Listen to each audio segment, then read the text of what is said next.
बिस्मिल्लाहिर्रहमानिर्रहीम। अस्सलाम वालेकुम नाज़रीन, मैं हूं अहमद फवाद और आप देखते हैं मुझे मेरे यूट्यूब चैनल और फेसबुक पेज पर। नाज़रीन, बहुत बड़ी ब्रेकिंग न्यूज़ के साथ आज की इस व्लॉग में आपकी खिदमत में हाजिर हुआ हूं, क्योंकि राना शमीम का जो बंद लिफाफा था वो आज अदालत में खोल दिया गया है। बंद लिफाफे से क्या निकला, राना शमीम क्यों घबराए हुए थे, कैलबरी फॉन्ट वाला क्या मामला था जो पनामा के बाद नाज़रीन इस बंद लिफाफे से भी निकल कर सामने आया है। बड़ी अहम तफसीलात हैं। अदालत की जानिब से फर्दे जुर्म आयद करने का फैसला जो है वो क्यों किया गया है, राना शमीम और ये जो इस केस में दीगर जो लोग थे उनके ऊपर बड़ी अहम तफसीलात हैं। आज की समाअत के हवाले से ये मैं आपके साथ शेयर करने जा रहा हूं। नवाज शरीफ किस तरीके से मजीद अपने ही जाल में फंस चुके हैं, ये डिटेल्स भी आपके सामने रखूंगा। तो मामला नाज़रीन कुछ इस तरीके से है कि आज राना शमीम जो बयान हल्फी वाला केस था उसकी समाअत जो है वो chief justice Islamabad high court justice Athar Minallah साहब ने की, और जो बंद लिफाफा था जो कि मौसूल हो चुका था इस्लामाबाद हाई कोर्ट रजिस्ट्रार को, सबसे पहले वो बंद लिफाफा अदालत में मंगवाया गया और कहा गया कि इस लिफाफे को खोला जाए। लेकिन जो वकील हैं राना शमीम के, उन्होंने हिचकिचाहट का इजहार किया और उन्होंने खुद जो है वो ये लिफाफा नहीं खोला, जिसके ऊपर अदालत की जानिब से दोबारा ये हिदायत की गई कि इस लिफाफे को खोला जाए और राना शमीम साहब को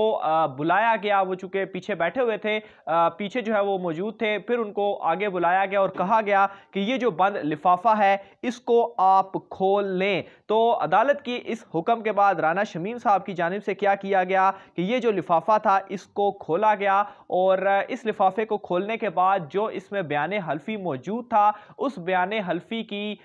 जो एतराज़ था, जो तस्दीक थी, वो भी राना शमीम साहब की जानिब से की गई कि ये बयान हल्फी उन्हीं का ही है। लेकिन ये लिफाफा खुलने के बाद एक हंगामा तब बर्पा हुआ जब जो अटॉर्नी जनरल थे उनकी जानिब से ये कहा गया कि ये जो बयान हल्फी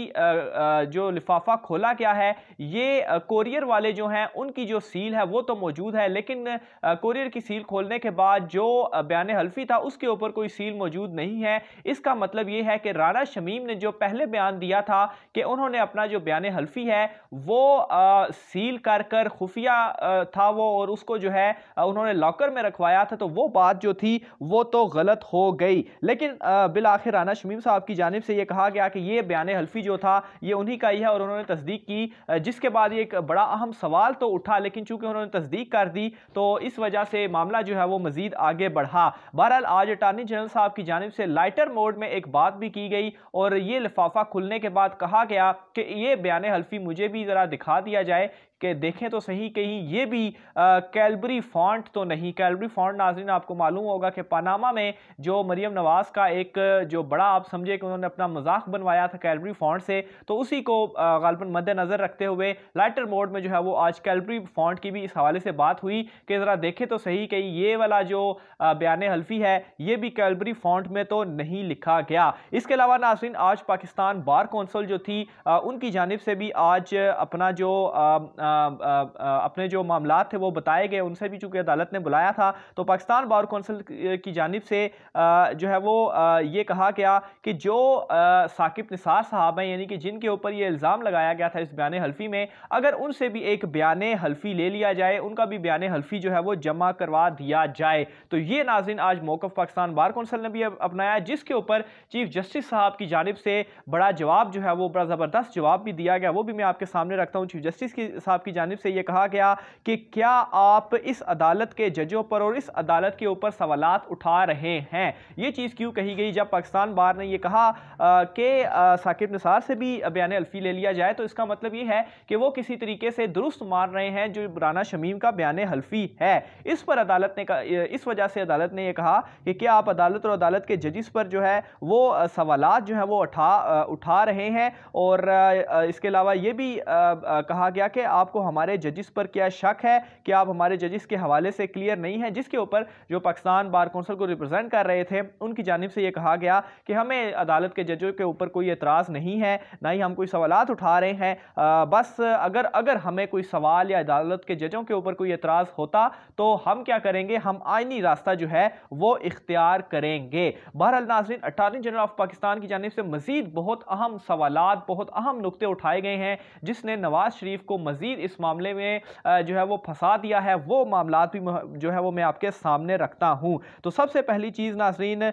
जो अटॉर्नी जनरल साहब की जानिब से ये कही गई, वो उन्होंने ये भी कहा कि ये जो बयान हल्फी है ये किसने रिकॉर्ड करवाया और कैसे लीक हुआ, ये भी बड़ा अहम सवाल है। ये भी राना शमीम साहब से जो है वो इस हवाले से पूछा जाना चाहिए। इसके अलावा नाज़रीन अटॉर्नी जनरल ने यह भी कहा कि राना शमीम जो है वो तौहीन अदालत के मुर्तकिब हैं। ये जो बयान हल्फी है, क्या ये बयान हल्फी नवाज शरीफ के ऑफिस में रिकॉर्ड हुआ? क्योंकि जो एक खबर भी सामने आई कि राना शमीम ने नवाज शरीफ के ऑफिस में उनके सामने दस्तखत किए गए हैं, उनके सामने दस्तखत किए, उसके ऊपर अभी तक 2-3 दिन गुजर चुके हैं, लेकिन कोई तरदीद जो है वो नवाज शरीफ की जानिब से नहीं आई। तो अगर ये खबर गलत थी तो इसके ऊपर भी जो है वो तरदीद आनी चाहिए थी। तो ये भी नाज़रीन बहुत अहम नुक्ता था जो कि आज अदालत में अटॉर्नी जनरल साहब की जानिब से उठाया गया। इसके अलावा नाज़रीन एक और चीज़ भी सामने आई कि अगर नोटरी पब्लिक ने ये लीक किया है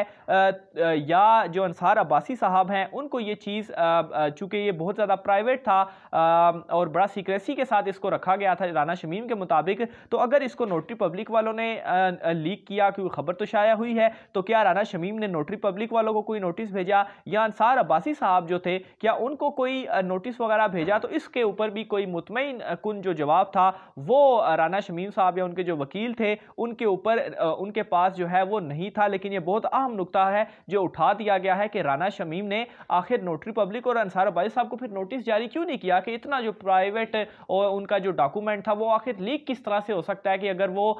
जो है वो सील बंद उसमें लिफाफे में जो है वो लॉकर में मौजूद है। बहरहाल इसके अलावा नाज़रीन चीफ जस्टिस साहब की जानिब से भी आज मजीद बड़ी अहम बातें जो है वो दौरान समाअत कही गई। उनकी जानिब से ये कहा गया कि कल को गुलभूषण यादव जो है वो भी इसी तरह से कोई बयान हल्फी दे दे और वो ये कह दे कि अदालत कंप्रोमाइज़ हो रही है, तो क्या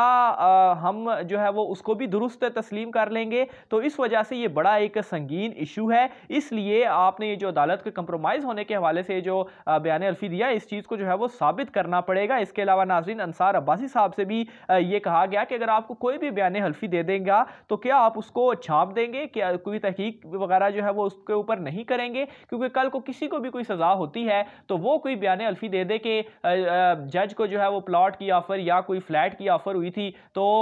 उसके ऊपर वो बयान हल्फी दे दे, तो क्या आप किसी भी उसमें तहकीक किए बगैर ये जो बयान हल्फी है वो छाप देंगे? तो ये नाज़रीन बहुत बड़ा अहम सवालात थे जो कि आज अदालत की जानिब से भी उठाए गए और अटॉर्नी जनरल साहब की जानिब से भी बड़े ज़बरदस्त जो है वो चीज़ें उठाई गई, जिसके ऊपर नाज़रीन एट द एंड आज जो कार्रवाई हुई चीफ जस्टिस अतर मिनल्ला साहब की जानिब से इस्लामाबाद हाई कोर्ट की जानिब से फर्द जुर्म आयद करने का फैसला जो है वो किया गया है और 7 जनवरी को नाज़रीन ये जो